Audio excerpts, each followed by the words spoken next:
भगवान राम 14 साल वनवास में रहे, ठीक है। इन भाई साहब को अगर 2 दिन बोल दिया जाए कि चले जाओ जंगल में ना, इनकी पूरी ऐसी तैसी हो जाएगी। उस सुअर को ये पता होना चाहिए, जैसे आपने अभी वाल्मीकि रामायण जी की बात करी, ठीक है, उसी में लिखा है प्रभु राम मांस खाते थे, प्रभु कृष्ण मांस खाते थे।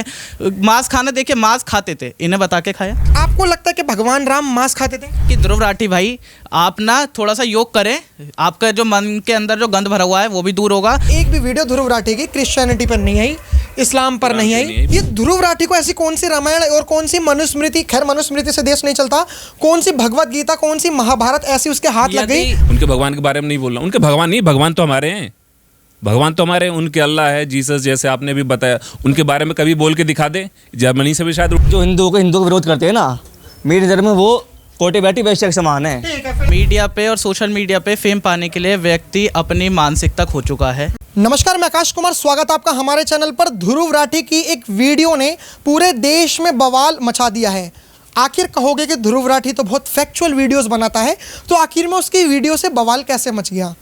उसने सनातन धर्म के जो धार्मिक ग्रंथ हैं उसको उसने टारगेट करा, उसने कोट करने की कोशिश करी कि भगवान राम मांस खाते थे, भगवान श्री कृष्ण मांस खाते थे, जो महाभारत में लोग थे वो मांस खाते थे, मनुस्मृति में मांस खाने का वर्णन बताया गया है। बस मांस खाने की प्रक्रिया अलग है। मांस खाने के लिए जो लोग ऐसी खा लेते हैं वो गलत है, लेकिन जो मंत्रों के साथ खाते हैं वो सही है। इन बातों में कितनी सच्चाई है, कितनी नहीं, हम इन लोगों से बात करके जानेंगे। और हम आपको पहले ही बता दें कि मांस के 2 अर्थ होते हैं। जैसे कोटि के 2 अर्थ होते हैं, बड़ी ई की मात्रा, छोटी की मात्रा में। कोटि का मतलब प्रकार भी हो जाता है, कोटि का मतलब करोड़ भी हो जाता है। जैसे सनातन धर्म में 33 कोटि देवी देवता हैं, अर्थात 33 प्रकार के देवी देवता। और जो लोग 33 करोड़ बताते हैं वो एक दूसरी डेफिनेशन है कोटि की। उसी तरीके से मांस के भी 2 अर्थ निकलते हैं संस्कृत शब्द में। एक मांस वो जो एक जीव की हत्या कर कर वो मांस बनता है, और दूसरा मांस वो जो फल के अंदर का गूदा होता है। फिलहाल हम लोगों से बात करते हैं। नमस्कार सर, नाम क्या होगा आपका? सभी को जय श्री राम, मेरा नाम सूर्य सक्सेना है। आपका नाम क्या होगा सर? सभी को जय श्याम, हर हर महादेव, मेरा नाम अभिषेक सक्सेना है। आपका नाम सर? सूर्या। सर मेरा सीधा सवाल कि जो ध्रुव राठी ने आप सब लोग सनातन धर्म से ताल्लुकात रखते हैं ना, तो उन्होंने जो राम जी के बारे में बोला, श्री कृष्ण जी के बारे में बोला कि वो मांस खाते हैं, उसको लेकर क्या कहोगे? सबसे पहले तो मैं कहना चाहूँगा कि आज के समय में मीडिया पे और सोशल मीडिया पे फेम पाने के लिए व्यक्ति अपनी मानसिकता खो चुका है। अपना धर्म तो मैं नहीं कहूँगा, क्योंकि ऐसे इस प्रकार की बात करने वालों का कोई धर्म नहीं होता। ध्रुव राठी के जो बात अपने अस्तित्व खो के जो अपने पूर्वजों के बारे में इस तरीके की बात कर सकता है, तो मैं ये नहीं सोचता कि वो अपने माता पिता के लिए भी सेम मानसिकता रखता होगा। उसके लिए कोई बड़ी बात नहीं है। मैं ये पूछना चाहूँगा ध्रुव राठी जी से कि उन्हें अपने दादा परदादाओं के बारे के इतिहास के बारे में भी पता है, जो वो प्रभु राम और भगवान कृष्ण के इतिहास के बारे में बात कर रहे हैं। तो ऐसे लोगों के लिए किसी भी तरह की टिप्पणी करना या उनके बारे में अपशब्द बोलना अपने लिए ही पैर पे कुल्हाड़ी मारने वाली बात हो, क्योंकि गंद में पत्थर फेंकने से गंद अपने ऊपर उछलता है। लेकिन ऐसे व्यक्तियों से यही कहा जाएगा कि एक बार सोशल मीडिया पे आपत्तिजनक और अपना फेम पाने के लिए कुछ भी बोलने से पहले एक बार हमारे भगवत गीता है, रामचरितमानस को उठाएं और समय निकाल कर उसे पढ़ें, तो आपको भगवान श्री राम की जगह अपने भी पूर्वजों के बारे में पता लगेगा। क्योंकि मैं नहीं मानता किसी के माँ बाप इस तरीके का संस्कार अपने बच्चों को देते हैं कि वो अपने बच्चों को ये सिखाएं कि प्रभु राम मांस खाते थे, प्रभु कृष्ण मांस खाते थे। मांस खाना देखिए, मांस खाते थे, इन्हें बता के खाया। हाँ। ये जानते, ये थे, सही बात। इनको ये भी नहीं पता होगा कि उन्होंने कितने अपने परिवार को छोड़ के कितने कष्टों में 14 वर्ष का वनवास झेला है। ये वो व्यक्ति हैं जिन्हें अगर आप 2 दिन के लिए कानूनी अगर प्रशासन कार्रवाई करता है, 2 दिन जेल रहते हैं, तो इन लोगों के ही होते हैं जो आंसू भाव आके रोते हैं। हाँ, ठीक है। और हाल ही में हमने देखा भी कि इसी प्रकार का एक व्यक्ति सामने आया है, मौलाना, जिसने माननीय मुख्यमंत्री योगी आदित्यनाथ जी की माता जी को गाली दी है। चलिए ठीक है, हम योगी जी पर आएंगे, पहले हम ध्रुव राठी जी पर रहते हैं। सॉरी जी नहीं, क्योंकि मैं पत्रकार हूँ, लेकिन भारतीय भी हूँ और सनातन धर्म से भी हूँ। तो मेरा अगर भगवानों के बारे में उसने मिस इन्फॉर्मेशन फैलाई है, तो मैं ऐसे व्यक्ति को जी लगाना तो बिल्कुल पसंद नहीं करता। सूर्य जी, आपको लगता है कि भगवान राम मांस खाते थे? देखिए, पहले अभी आपने ध्रुव राठी जी बोला ना, तो मतलब सुन के ना मुझे अंदर से काफ़ी क्रोध आया। हाँ। ठीक है, ये जी लगाने लायक तो पहली बात है नहीं, और दूसरी बात उसने कहाँ देखा, कहाँ पढ़ा, क्या और रामायण महाभारत से उसके बाप ने थोड़ी लिखा था। उसने कहाँ से देखा होगा? उसने सोशल मीडिया पर देखा होगा, यूट्यूब वीडियो। आजकल देखो हमारे सनातन धर्म को बदनाम करने के लिए ना तरह तरह के प्रोपगेंडा चलाए जा रहे हैं, ठीक है। सही बात। बहुत सारी चीज़ें होती है, हमारे भगवान के बारे में गलत चीज़ें दिखा देना, भगवान राम ने ऐसे किया, भगवान कृष्ण ने ऐसे किया, ठीक है। बट एक्चुअल क्या है कि हमें उनसे सीखने को मिलता है। बिल्कुल। भगवान राम 14 साल वनवास में रहे, ठीक है। इन भाई साहब को अगर 2 दिन बोल दिया जाए कि चले जाओ जंगल में ना, इनकी पूरी ऐसी तैसी हो जाएगी। सही बात। वो 14 साल वनवास काटे। हाँ जी। लेकिन दिक्कत यही है, उन्होंने ध्रुव राठी ने कहा कि 14 साल के वनवास में ज़रूरी नहीं है कि जैसे मान के चलिए कि अगर आज आप यहाँ से हरिद्वार कावड़ लेने के लिए जाते हैं, पैदल जाते हैं, ज़रूरी नहीं है कि हर जगह खाने की व्यवस्था हो। उसी तरीके से जब भगवान राम लंका की तरफ जा रहे थे या फिर जो 14 साल का वनवास काट रहे थे, उसमें ज़रूरी नहीं है कि हर जगह फल ही हो, तो इसलिए उन्होंने मार के भी खाया। और ये वाल्मीकि रामायण में वर्डिक्ट है, उसने कोट करके कहा है। देखिए, जब वो जंगल में गए तो जंगल में हर जगह आपको फल फ्रूट मिल ही जाएगा, ठीक है। ऐसा नहीं कि जानवर मिलेंगे। आपने भी रामायण देखी होगी या उन भाई साहब ने भी देखी होगी या कहीं से सुना होगा, कहीं उन्होंने देखा ऐसा करते हुए? क्या ऐसा तो नहीं देखा ना करते हुए।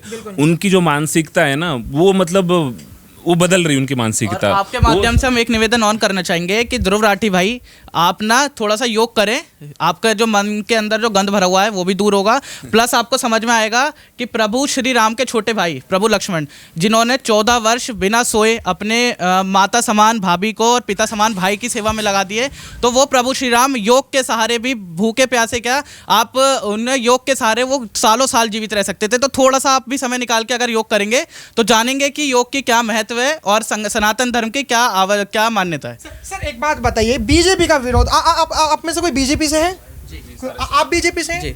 आप इसलिए बोल रहे हैं कि खैर हमारा टॉपिक कोई पॉलिटिकल तो है नहीं, लेकिन हमारा सवाल जो है ना वो ये है कि बीजेपी का विरोध करना और सनातन धर्म का विरोध करना, ये दोनों एक अलग अलग पहलू हैं। बीजेपी कोई सनातन धर्म नहीं है। अगर ध्रुव राठी बीजेपी के खिलाफ वीडियो बनाता है, भारत सरकार के खिलाफ वीडियो बनाता है, तो एक हद तक कॉन्स्टिट्यूशन उसे आज़ादी देता है। लेकिन जब कोई व्यक्ति धार्मिक चीज़ों में हस्तक्षेप करता है तो ये भारतीय न्याय संहिता 295, 295 ए, 296, 297, 298 और हमारा कॉन्स्टिट्यूशन भी कहता है आर्टिकल 25 से लेकर लगभग 29 तक कि धार्मिक चीज़ों को हम कोई ऐसे हस्तक्षेप नहीं कर सकता, इतना गंद नहीं बोल सकता।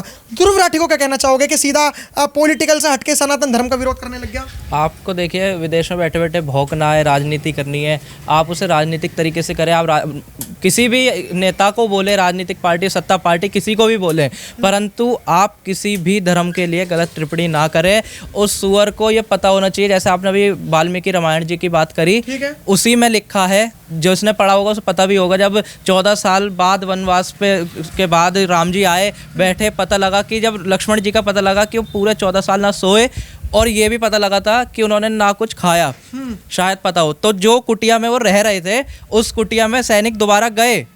जाने के बाद देखा तो 14 साल के जितने उनको फल राम जी देते थे वो छुपके से एक जगह रख देते थे, राम जी को बोल देते थे मैंने खा लिया, परंतु वो सारे फल उस 14 साल बाद वहीं प्राप्त हुए हैं।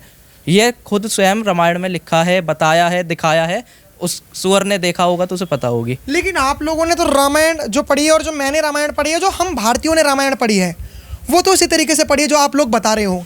ये ध्रुव राठी को ऐसी कौन सी रामायण और कौन सी मनुस्मृति, खैर मनुस्मृति से देश नहीं चलता, कौन सी भगवत गीता, कौन सी महाभारत ऐसी उसके हाथ लग गई?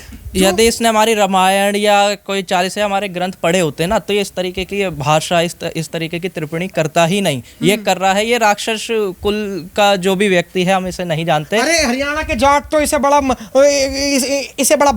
बताते, कहते कि जाट है, जाट ने बीजेपी में लगा दी लंका। अरे भाई, जाट है बीजेपी में लगा दी लंका, ये बहुत अच्छी बात है, लेकिन अगर जाट है और उसके बाद भी सनातन धर्म का विरोध कर रहे तो बहुत बड़ी बात। नहीं लगता कि इस तरीके की विचारधारा हमारा कोई भी जाट भाई और समस्त हमारे 36 बिरादरी का कोई भी व्यक्ति जो सनातन को दिल से मानता है, अपने मन में कहीं ना कहीं सनातन के लिए ऊर्जा रखता है, वो इस तरीके का व्यवहार कभी भी सहन करेगा। जो इसे सपोर्ट कर रहे हैं, हम उन्हें भी गलत नहीं बोलेंगे, सबकी अपनी मानसिकता है, देश संविधान से चलता है, पर आखिरी में हम यही कहेंगे कि सनातन का विरोध अगर करोगे तो उसका जवाब हम नहीं तो प्रभु श्री राम, जिनके लिए जो इनके कहने पे जो मांस खाते थे, वो इन्हें स्वयं देंगे। बस प्रतीक्षा करिए, सबको अपना यही मिलेगा ही। सब आपने कहा कि अपनी मानसिकता है। सर, नास्तिक होना, देखो हमारे देश में ना 2 तरीके के नास्तिक हैं। पहले नास्तिक वो जो किसी को भी भगवान नहीं मानते, किसी को भी अल्लाह नहीं मानते, किसी को भी जीसस नहीं मानते, किसी को कुछ नहीं मानते। दूसरे नास्तिक वो हैं जो सिर्फ हिंदू धर्म के भगवानों को नहीं मानते और उनके भगवानों को टारगेट करते हैं। जैसे कि अभी तक एक भी वीडियो ध्रुव राठी की क्रिश्चियनिटी पर नहीं आई, इस्लाम पर नहीं आई। बिल्कुल। हाँ। देखिए, मैं तो सबसे पहले जितने भी अपने टीवी चैनल्स हैं ना, मैं उनसे एक बार अपील करना चाहूँगा कि एक बार रामायण को ना फिर से चलाया जाए और इसको दिखाया जाए, ताकि इसकी जो मानसिकता है ना, ये थोड़ा समझ में आए कि ये क्या बोल रहा है सनातन धर्म को लेके। और दूसरी बात हुई है वही जो राम रचि रखा, ठीक है, जो राम जी चाहेंगे वही होगा, किसी के बोलने से कुछ नहीं होता। लेकिन इस वक्त जो देश में चीज़ें हैं वो राम जी के चाहने से या ना चाहने से नहीं होती। राम जी के आदर्श सब में हो, ये अपने आप में बात है, लेकिन देश संविधान से चलता है। समस्या यहाँ पर है कि जो देश संविधान से चलता है वो संविधान भारत के लोगों पर लागू होता है। ये व्यक्ति जर्मनी में रहता है तो शायद इसीलिए वो इन सब चीज़ों का फ़ायदा उठाता है और कुछ भी अनाप शनाप बोल देता है, क्योंकि भारतीय कानून तो इसके खिलाफ जाएगा नहीं, क्योंकि जर्मनी में रहता है। देखिए, ये जो फेमस हुआ है ना, ये इन्हीं सब विवादों के चलते फेमस हुआ है, ठीक है। और इसमें चलिए, हम सनातन धर्म तो सपोर्ट नहीं करते, बिल्कुल भी नहीं, और करेंगे भी नहीं, ठीक है। लेकिन जो अपोजिट वाले हो ना, वो इनको सपोर्ट करते हैं। ऐसा क्यों? उनके भी तो भगवान है। उनके भगवान के बारे में नहीं बोल रहा, उनके भगवान नहीं, भगवान तो हमारे हैं, भगवान तो हमारे हैं, उनके अल्लाह है, जीसस, जैसे आपने भी बताया। उनके बारे में कभी बोल के दिखा दे, जर्मनी से भी शायद। सही बात, मतलब जो दिखते हैं उन पे बोल सकता है। बिल्कुल।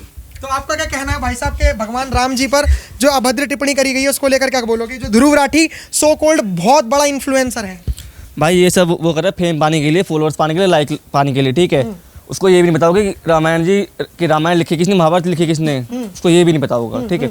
हाँ, तो आप क्या कहना चाहोगे कि जो रामायण उसने नहीं पढ़ी? नहीं पढ़ी, वो केवल होती तो इस तरीके अगर की वो रामायण पढ़ा होता ना तो वो इस तरह की अभद्र टिप्पणी नहीं करता। मैं तो ये कहना चाहूँगा कि ऐसे व्यक्ति जो हिंदुओं का विरोध करते हैं ना, मेरे नज़र में वो कोटे बैठी वैश्य के समान है। ठीक है, फिलहाल हमने इन लोगों से बात कराई। आपकी क्या राय है कमेंट में जरूर बताकर देखते रहे हमारा चैनल। धन्यवाद, जय हिंद।